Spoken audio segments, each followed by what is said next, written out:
My name is Linda Couch. I'm happy to be here to provide a big but brief video recording on affordable senior housing programs, policies, and issues. I'm the VP for Housing and Aging Services Policy at Leading Age. We have members all across the country and 38 state Leading Age affiliates. And our provider members do all kinds of aging services across the continuum of need. And I work specifically with our members who provide affordable senior housing to very low income older adults. We've done a lot of advocacy. There's a picture here of a rally we had a couple of years ago to bring back HUD's flagship senior housing program and some signage from that rally, which was really exciting.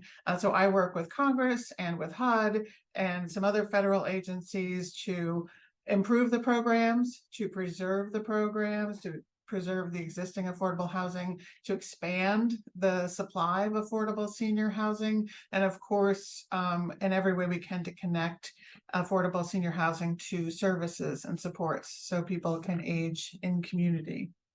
Our members, we have a couple thousand affordable senior housing provider members.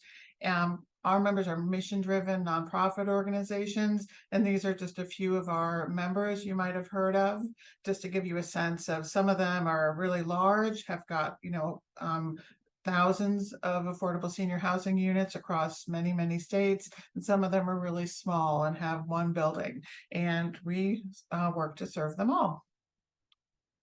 All right, so let's get started. So I'm going to talk about different housing programs. I'll talk about what they are, who they serve, where the money comes in. We're going to talk a little bit about the need for affordable housing for older adults. And I think that's about it. So here we go. So at the U.S. Department of Housing and Urban Development, obviously a huge player, HUD is a federal cabinet level agency. Overall, HUD's mainstream housing programs provide affordable housing to about 5.1 million households. So it's got really large programs that provide a lot of people really great housing assistance. Some of that housing assistance is provided under the umbrella of HUD's Office of Public and Indian Housing. And this is the office at HUD that administers and oversees and has jurisdiction over the public housing program and the housing choice voucher program, Indian housing programs. And just to kind of call out and talk a little bit about public housing and the voucher programs, HUD gets money from Congress and then administers those dollars to public housing authorities. Sometimes they're called public housing agencies. Over the years, many of them have changed their names altogether at the state, local, county level. So they don't say public housing authority or public housing agency at all anymore. But they are the local agent for administering typically both public housing and the housing choice voucher program. So public housing, about 900,000 units, you can call them apartments, we like to call them homes, about 900,000 public housing homes across the country. More than a third of those serve older adults. More than a third serve people who are 62 plus. A lot of public housing authorities over the years, and when the public housing was built, were able to designate entire buildings, entire properties as elderly only. So obviously you'll see 100% of those units serving seniors. Public housing, we're not expanding the supply of public housing in this country, except from sort of some backdoor administrative efforts at HUD to find a loophole. But really, we haven't been building new public housing in the United States for decades. And the public housing program is about an $8.5 billion program annually. Those are dollars that Congress provides to maintain it as best as it can, although there's a huge backlog of maintenance costs, and also to operate the day-to-day expenses. Public housing authorities also operate the Housing Choice Voucher Program. This is sometimes called the voucher program or the Section 8 program or tenant-based rental assistance, because the voucher sticks to the tenant, to the person who's actually using the assistance. And the choice here comes from someone who has the voucher can choose theoretically where they live with that voucher, as long as the unit meets certain quality conditions and the rent is within HUD's reasonable rent framework. Almost a third of the voucher units in the United States serve an older adult household. And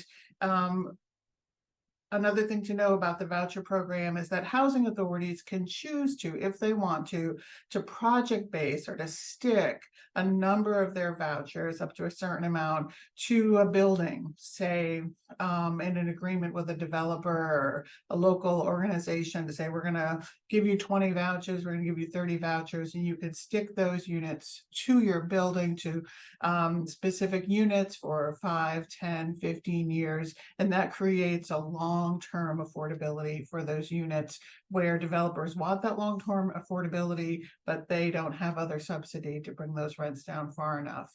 So the voucher program is a pretty flexible program, and by far HUD's biggest program at 2.7 million units. And as the largest program, it has the largest line item in the HUD appropriations bill, which is around $30 billion a year.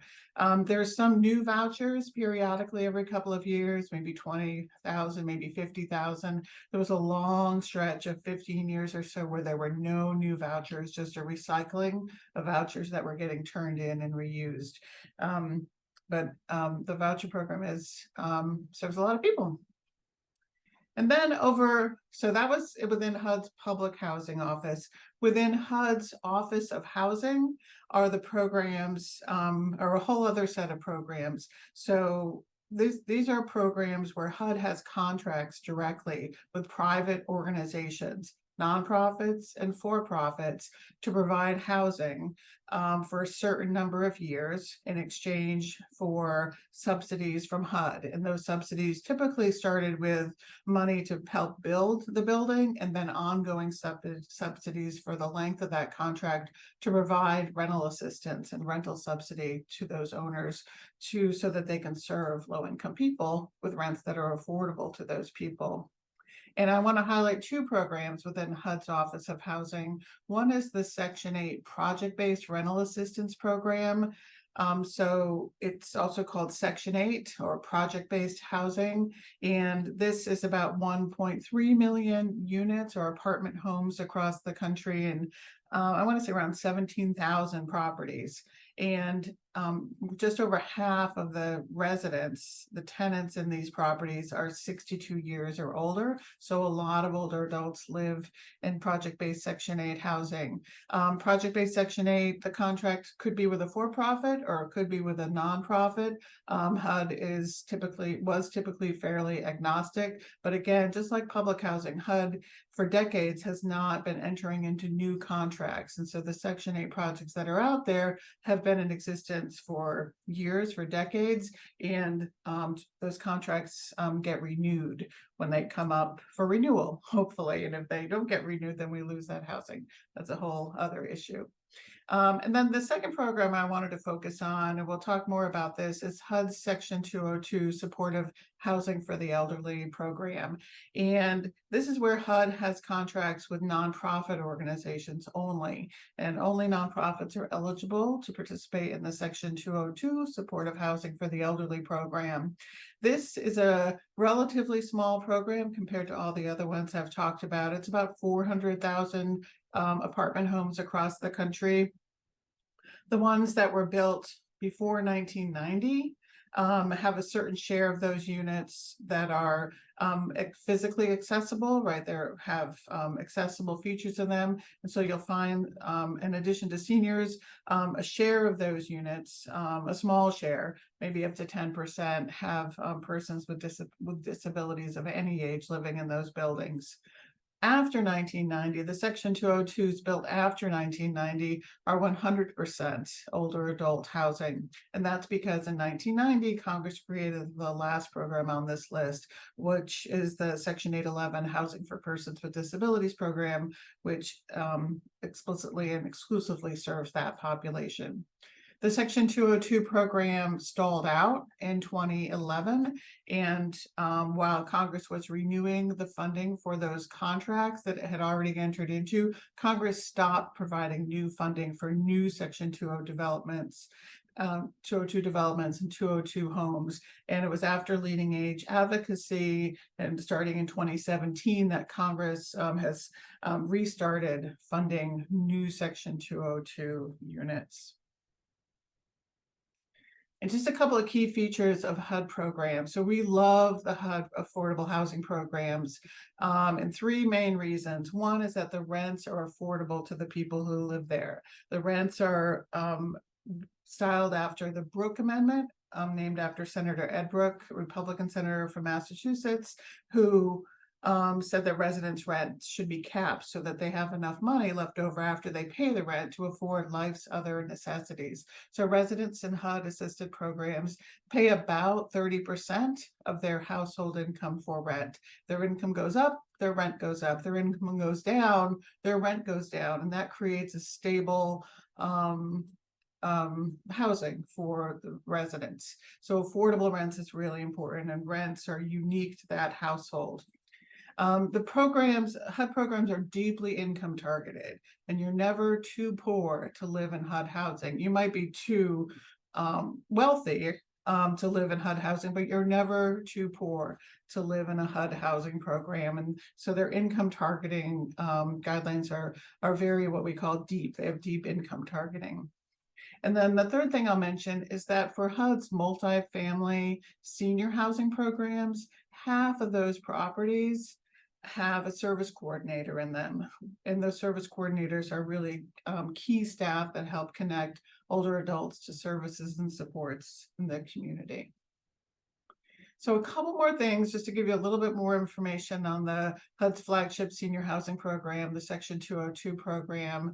The average household income is around $15,000 a year for a Section 202 household. And because rent is based on income, the average rent that a HUD Section 202 household pays is about $343 a month. That's what they can afford. And so you can see the mismatch between what people can actually afford and what might be available on the private market. 16% of 202 residents are 85 years old or older. About half of residents are non-white. And as I said, about half of the developments have a service coordinator in them. And I put a note on here about HHS, the Department of Health and Human Services, because it's important to understand that HUD is paying for these service coordinators who at the end of the day really help bring costs down on the health and human services side of the budget ledger. But we're just glad there are service coordinators in there, and until HHS takes that over, we're happy for HUD to pay for them. This is just a screenshot of one of the Section 202 awardees from 2 years ago. And actually last week or a couple of days ago, HUD announced the most recent round of new Section 202 awardees. But you can see here that this snapshot, this is a member of Leading Age, a really large member, National Church Residences. They got a Section 202 award to build housing in Toledo. Their total development cost is more than $17 million. They got around $6 million from HUD. $5.71 million of that was to actually help build the structure. And then that PRAC assistance you see there, that's the 202 Project Rental Assistance Contract funding. And that's 1 year of funding. But that's the funding that bridges the gap between what residents pay for rent and what it actually costs for National Church Residences to run that program in a quality way. The other thing I'll point out on this slide is this other source types. So HUD is not paying for all the capital needs of this development, right? The owner is putting in money, they're taking out a loan, they're getting low-income housing tax credits, they're not taking their developer fee, and they're getting a Federal Home Loan Bank capital contribution, probably from the Federal Home Loan Bank's affordable housing program. Just a couple of things about the Treasury's low-income housing tax credit program. This is a U.S. Treasury program. It is off budget. So all of HUD programs get annually decided how much money they get by Congress through the appropriations process. Treasury's program is a tax credit program. It's funded through a tax expenditure, so it is technically off budget. And those tax expenditures continue to flow absent some intervention. So just an oversimplified explanation of the low-income housing tax credit program is that Treasury has this money from tax expenditures and it distributes to every state a certain amount per capita with a small state minimum. The states get those tax credits, and then they run competitions for those. There are some federal things that have to be done to comply with the low-income housing tax credit program, some income targeting guidelines, but the states then get lots of flexibility about how their state really needs to build housing and where, what populations and what kind of services, et cetera. And so the states lay out their own preferences and their competition point structure in plans that are called state qualified allocation plans. And they update those every year. A competition is held. The winners get the tax credits. You can't build housing with a tax credit, so the winners sell those tax credits to for-profit investors who want those tax credits to offset their tax liability, and then the developer uses that cash to build the housing. So the tax credit program is complicated, but it is by far the largest producer and the largest producer of affordable housing in the United States today. But it is not as deeply income targeted or as affordable as the HUD programs. So the income targeting guidelines are much higher. And I have this slide in here in the blue box. You'll see, I think most of us have seen this in an ad, and if you haven't, maybe now you'll notice it. But in the tax credit program, your income, to be eligible to live there, your income has to be within a certain pretty narrow band, and the minimum income and maximum income amounts will vary depending on where you live in the country and how many people are in your household. But you need to have a minimum of X income and a maximum of Y income to be eligible to live in a tax credit unit. Nationally, there are about 3 million low-income housing tax credit apartment homes, and about 36% of them have an older adult in them. And the program does serve a lot of extremely low-income households, even though it's not a deeply income targeted program. But that's because the last bullet on this slide is that most of those extremely low-income people who live in those units have a voucher, or they have some sort of project-based assistance in those units, which brings them that subsidy they need. And then the third flank is USDA's Rural Housing Service. And I'm not going to talk too much about this, but the USDA Rural Housing Service does have rural rental housing through its Section 515 program. Upwards of more than a third of those residents are older adults. I grabbed this from the USDA website a couple of weeks ago, and you can see it's from 2015. So, but presumably if you wanted to find where the rural housing properties are, you could use this link here and identify the rural housing properties. But these are typically older adults live in a lot of these communities and are likely the only affordable properties in those rural communities. I'm going to shift over now and talk about need for affordable housing. And the basic story here is that we are barely scratching the surface of building new affordable housing. And the green chunks on the chart on the left are how many units are assisted today. And sadly, this number hasn't gone up much at all since 2015. So the number of older adults who are assisted by HUD programs is the green. But the need for those older adult affordable housing units is in the blue and in the yellow, and you can see the need going up. And if the green stays about the same, we are in trouble. So the need for affordable housing far outpaces the supply. Which brings me to talk about waiting lists. Housing programs, whether it's HUD or Treasury or the rural housing programs, are not entitlement programs. Just because someone needs it, just because someone's eligible for it, does not mean they will receive it. There are waiting lists for most affordable housing. And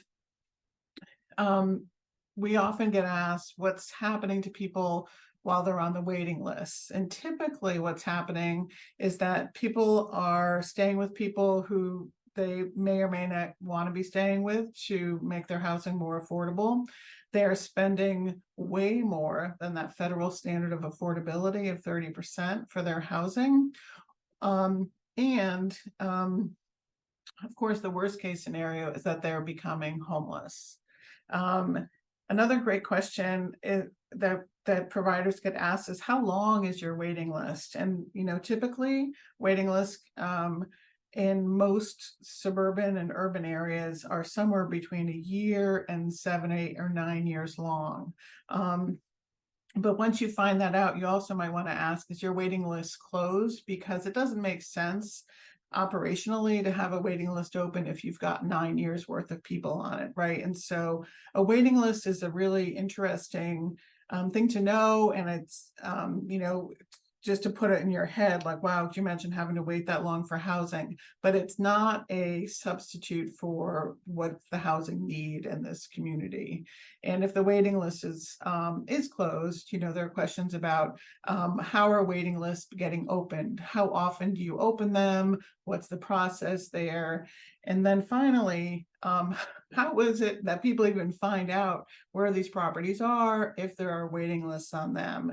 And so this is a great HUD website that you put in a zip code or the name of a town or a city, and it'll bring you to this HUD resource locator, and you can identify either public housing, HUD multifamily housing, right, where HUD has contracts with those private, nonprofit, and for-profit owners, or to low-income housing tax credit communities. And if you click on any of these individual little bubbles on the map that comes up for you, you'll find the full contact information. But people have to go building by building by building to find out what it is, to find out if there's a waiting list they can get on, and then to figure out how to get on those waiting lists. It is really rare that there's any kind of centralized waiting list. So people really have to figure out how to maneuver this pretty complicated system. Another thing that's important to ask about an affordable community that you come across is, what's the income targeting?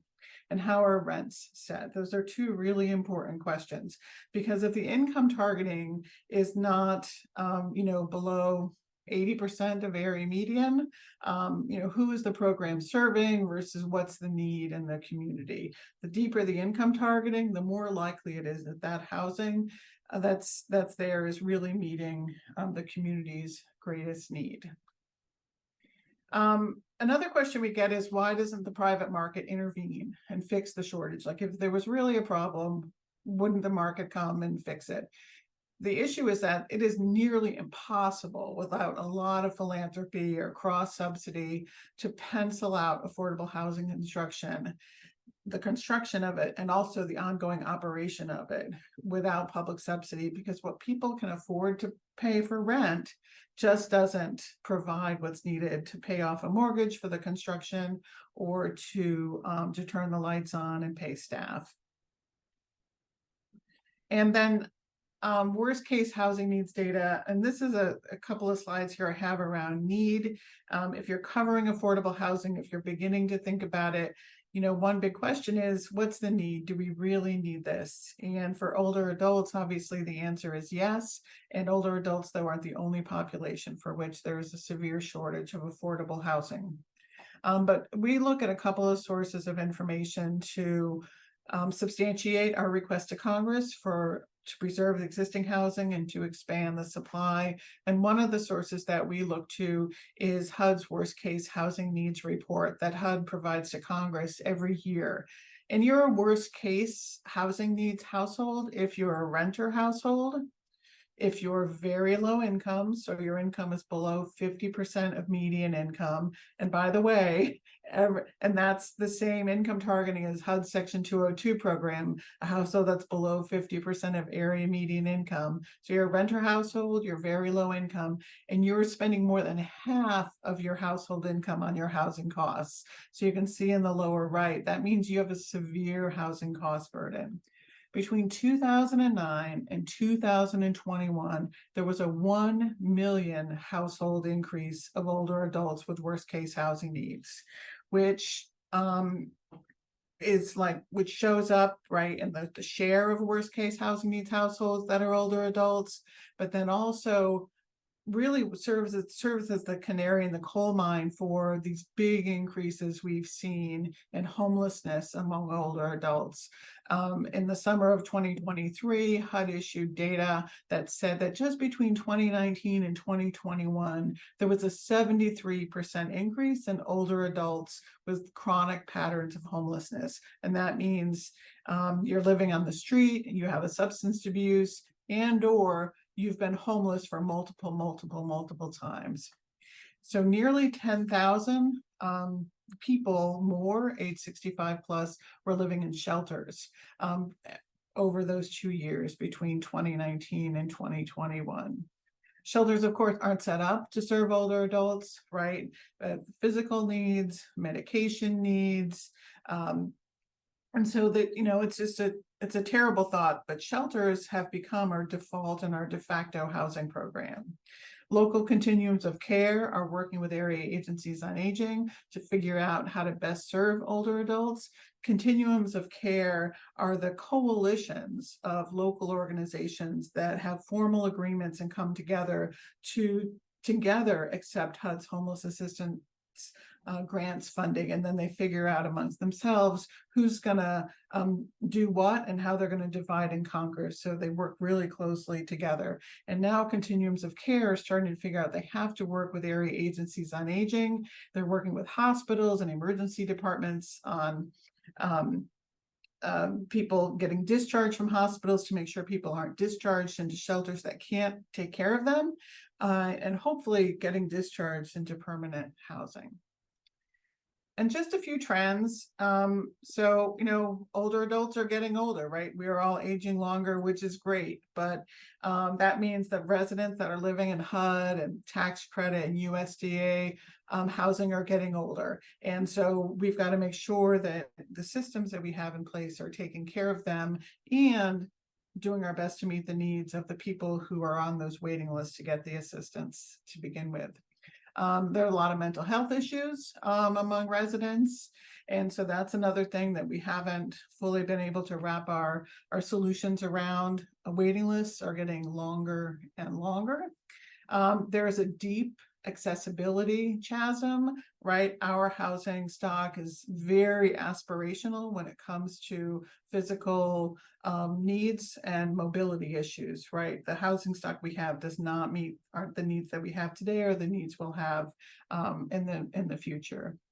And then the other thing I'll mention is that affordable housing and affordable housing for older adults is a top issue at the local level and often at the state level. It's something that local leaders really understand they've got to figure out how to deal with. But with the bulk of the money coming from the federal government, from HUD programs or from the low-income housing tax credit, the federal government doesn't seem to have that same alarm level as locals. And so that's another trend that that's a trend we hope stops. And with that, I hope you've learned a little bit and I look forward to working with you.